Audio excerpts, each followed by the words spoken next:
12 अगस्त 1997 मुंबई की एक आम सी सुबह। सड़कों पर रोज की तरह ट्रैफिक था। लोग अपने अपने काम पर जा रहे थे। कहीं चाय की दुकान पर बहस चल रही थी तो कहीं ऑफिस जाने की जल्दी थी। लेकिन किसी ने भी अंदाज़ा नहीं लगाया था कि अगले कुछ ही मिनटों में भारतीय संगीत का सबसे बड़ा सितारा हमेशा हमेशा के लिए खामोश होने वाला है। मुंबई के अंधेरी इलाके में स्थित जितेश्वर महादेव मंदिर के आगे एक सफ़ेद रंग की कार आकर रुकती है। उसमें से उतरता है वो इंसान जो करोड़ों दिलों में बसता था, जिसकी आवाज़ नहीं बल्कि उसकी सोच से भारतीय संगीत की तस्वीर बदल गई थी। हर सुबह की तरह वो मंदिर गया, करीब आधे घंटे तक भगवान शिव की पूजा की, फिर हाथ में प्रसाद लेकर सीढ़ियों से नीचे उतरने लगा। उसे बिल्कुल भी एहसास नहीं था कि कुछ दिनों से कुछ लोग उसकी हर हरकत पर बहुत ही गहराई से नजर रखे हुए थे। मंदिर के सामने एक छोटी सी नाई की दुकान थी, जहां 3 आदमी काफी देर से चुपचाप बैठे थे। वे ग्राहक नहीं थे। जैसे ही वो व्यक्ति मंदिर के बाहर निकला, उनमें से एक तेजी से उसकी तरफ बढ़ा। उसने पिस्तौल निकाली और कनपटी पर रख दी और कहा, बहुत पूजा कर ली, अब ऊपर जाकर करना। पहली गोली चली जो गुलशन कुमार के कनपटी से होकर निकली। पूजा की थाली हाथ से छूट गई और उसके बाद 1, 2, 3 और फिर लगातार गोलियों की आवाज। कुछ ही सेकंड में 16 गोलियां उनके ऊपर दाग दी गईं।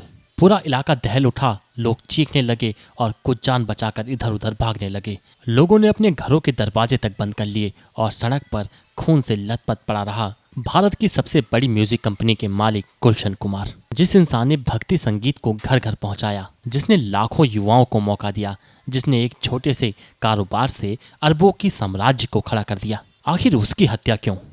क्या ये सिर्फ अंडरवर्ल्ड की वसूली का मामला था, या फिर इसके पीछे बॉलीवुड की सबसे बड़ी साजिश छुपी थी, या फिर क्या सफलता ने ही उनके लाखों दुश्मनों की फौज खड़ी कर दी थी? आखिर क्या है पूरा सच? आइए जानते हैं। आज की डॉक्यूमेंट्री में हम जानेंगे कि एक साधारण सा लड़का जो जूस बेचता था, उसने कैसे भारत की सबसे बड़ी कंपनी टी सीरीज के मालिक बनने तक का सफर तय किया। उसकी कामयाबी, उसके दुश्मन और उनकी हत्या से जुड़े वो रहस्य जिन पर आज भी बहस होती रहती है। लेकिन इस कहानी को अच्छे से समझने के लिए हमें समय की सुइयों को थोड़ा पीछे घुमाना पड़ेगा। ये उस दौर की बात है जब ना कोई टी सीरीज थी और ना ही करोड़ों का कारोबार और ना ही थी सफलता की कोई भी गारंटी। आज जिस गुलशन कुमार को पूरी दुनिया कैसेट किंग के नाम से जानती है, उसका जन्म अमीर उद्योगपति के घर पे नहीं हुआ था, बल्कि उनके पिता दरियागंज में एक छोटी सी जूस की दुकान चलाते थे। परिवार बड़ा था और आमदनी सीमित। रोज की जिंदगी रोज की मेहनत पर टिकी थी। बचपन से ही गुलशन कुमार ने गरीबी को बहुत ही नज़दीक से देखा था। कई बार तो ऐसा होता था कि पूरा दिन मेहनत करने के बाद भी घर का खर्चा बहुत ही मुश्किल से चल पाता था।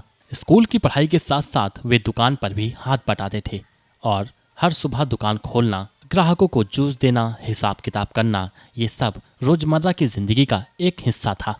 लेकिन उनकी आंखों में सिर्फ दुकान संभालने का सपना नहीं था। वे कुछ बड़ा करना चाहते थे, इतना बड़ा कि गरीबी हमेशा के लिए छूट जाए। उनकी सबसे बड़ी ताकत थी लोगों को समझने की कला। वे घंटे ग्राहकों को देखते, उनकी पसंद नापसंद समझते और धीरे धीरे उनकी बातों को दिमाग में बैठाने लगे। इससे उनके दिमाग में एक बात बैठ गई कि जिस चीज़ की लोगों को सबसे ज़्यादा चाह है, उसी में सबसे बड़ा कारोबार छिपा है। उस समय भारत में संगीत सुनना हर किसी का शौक था, लेकिन अच्छी क्वालिटी के ऑडियो कैसेट्स बहुत ही महंगे हुआ करते थे। बड़ी बड़ी कंपनियां उन्हें बेचती थी और आम आदमी के लिए उसे खरीदना बहुत ही मुश्किल था। गुलशन कुमार ने दिमाग लगाया और एक ऐसा विचार बनाया जिससे आगे चलकर भारतीय म्यूजिक इंडस्ट्री का भविष्य ही बदल गया। करीब 23 वर्ष की उम्र में उन्होंने ऑडियो कैसेट्स की एक छोटी सी दुकान खोली। शुरुआत में वो सिर्फ दूसरे लोगों की बनाई हुई कैसेट्स ही बेचते थे, लेकिन दुकान पर बैठते बैठते उन्होंने एक बात नोटिस की जिस पर शायद किसी का भी ध्यान नहीं गया था। लोग महंगे ब्रांड नहीं खरीद रहे थे, लोग खरीद रहे थे तो वो थे गाने। और अगर वही गाने अच्छी क्वालिटी और कम कीमत में मिल जाए तो कोई भी महंगी कंपनी और या फिर ब्रांड टिक नहीं पाएगा। यहीं से उनके दिमाग में जन्म हुआ एक ऐसे बिजनेस मॉडल का जिसने आने वाले कुछ वर्षों में पूरी म्यूजिक इंडस्ट्री को ही हिला दिया। उन्होंने फैसला किया कि वो अब सिर्फ कैसेट्स बेचेंगे नहीं, बल्कि उन्हें खुद ही बनाएंगे। और यही फैसला एक दिन सुपर कैसेट्स इंडस्ट्री की नींद पड़ने वाली थी। 12 अगस्त 1997 कुछ ही मिनटों में मुंबई पुलिस, क्राइम ब्रांच और मीडिया जितेश्वर महादेव मंदिर के पास पहुंच चुके थे। सड़क पर पड़े कारतूस, खून के निशान, गवाहों के बयान, हर चीज छोटी से बड़ी सबूत के तौर पर इकट्ठा किया जाने लगा। लेकिन सबसे बड़ा सवाल ये था कि आखिर ऐसा किया किसने? क्या ये सिर्फ एक फिरौती का मामला था या इसके पीछे कोई और बड़ी साजिश छिपी थी? जांच शुरू होती है और पुलिस की नज़र सीधे मुंबई के अंडरवर्ल्ड पे गई, क्योंकि गुलशन कुमार को पहले भी कई बार धमकी भरे फोन आ चुके थे। उनसे करोड़ों रुपए की मांग की गई थी, लेकिन उन्होंने हर बार इनकार कर दिया था और यहीं से अबू सलीम और दाऊद के नेटवर्क की भूमिका पर गंभीर जांच शुरू हुई।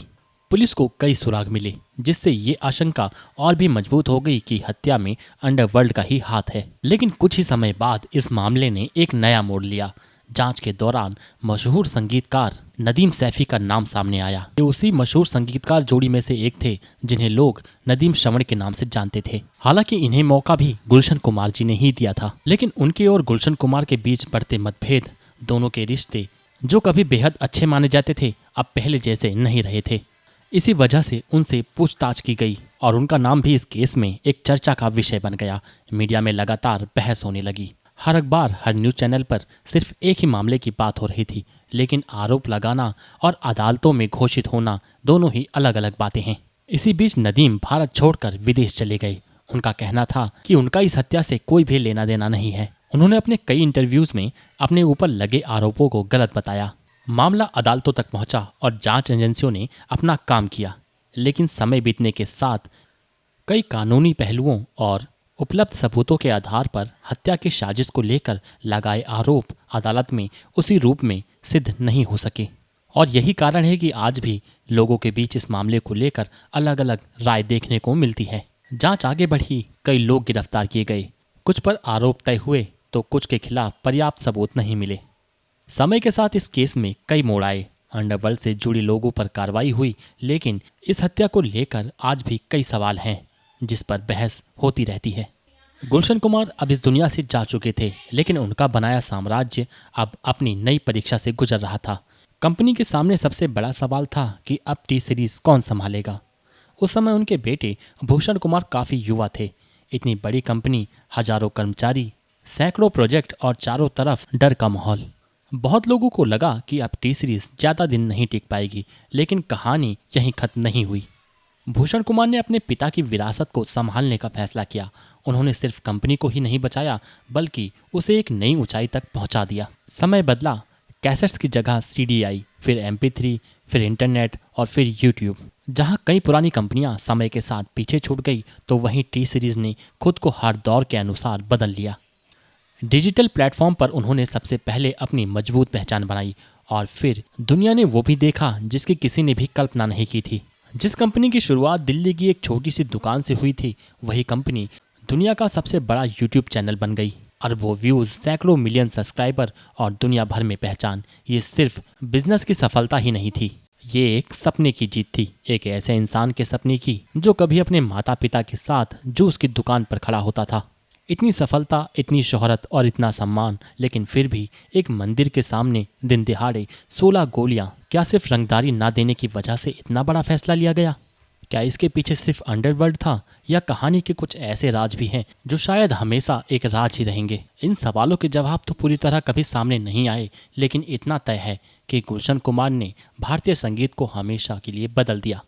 उन्होंने संगीत को कुछ अमीर लोगों की पहुंच से निकालकर आम आदमी के घर घर पहुंचाया। उन्होंने नए कलाकारों को मौका दिया और भक्ति संगीत को एक नई पहचान दी, और ये साबित किया कि अगर इरादे मजबूत हों तो एक जूस बेचने वाला लड़का भी दुनिया की सबसे बड़ी म्यूजिक इंडस्ट्री का मालिक बन सकता है। दोस्तों, आपका गुलशन कुमार जी के बारे में क्या विचार है, हमें कमेंट करके ज़रूर बताएं। हम फिर मिलेंगे अपनी अगली वीडियो में। तब तक के लिए धन्यवाद।